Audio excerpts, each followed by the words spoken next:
ఈరోజు చాలామంది నీకు అధికారం వచ్చింది కదా, నిన్ను ఇబ్బంది పెట్టిన వాళ్ళని ఏదైనా చేయడానికి నీకు అవకాశం ఉంది కదా అంటే నేను చెప్పిన, నేను ఎవరిని శత్రువులుగా చూడను. నేను శత్రువుగా చూడాలంటే కూడా వాళ్ళకి ఆ గొప్పతనం ఉండాలి, ఆ స్థాయి కూడా ఉండాలి. నేను ఒక సామాన్యమైన గ్రామీణ ప్రాంతం నుంచి, వ్యవసాయ కుటుంబం నుంచి సరిగ్గా 17 సంవత్సరాలు 2006లో జిల్లా పరిషత్ మెంబర్గా ఇండిపెండెంట్గా గెలిచిన,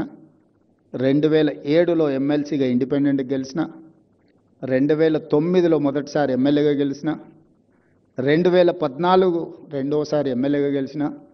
2019లో పార్లమెంట్ సభ్యుడు, దేశంలోనే పెద్ద పార్లమెంట్ నియోజకవర్గమైన మల్కాజ్గిరి పార్లమెంట్ సభ్యుడిగా గెలిచిన, 2023లో తెలంగాణ రాష్ట్రానికి ముఖ్యమంత్రిగా కాగలిగింది.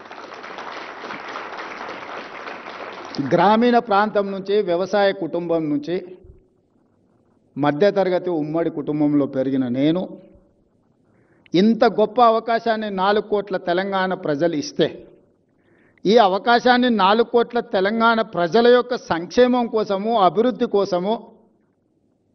ఈ ప్రాంత అభ్యున్నతి కోసం ఉపయోగించకుండా, నాకెవరో నచ్చలేదనో, నాకెవరి మీద కోపం వచ్చిందనో నేను ఈ అధికారాన్ని ఒకవేళ వినియోగిస్తే నాకంటే మూర్ఖుడు ఇంకొకడు ఉండడు అని నేను భావిస్తున్నాను.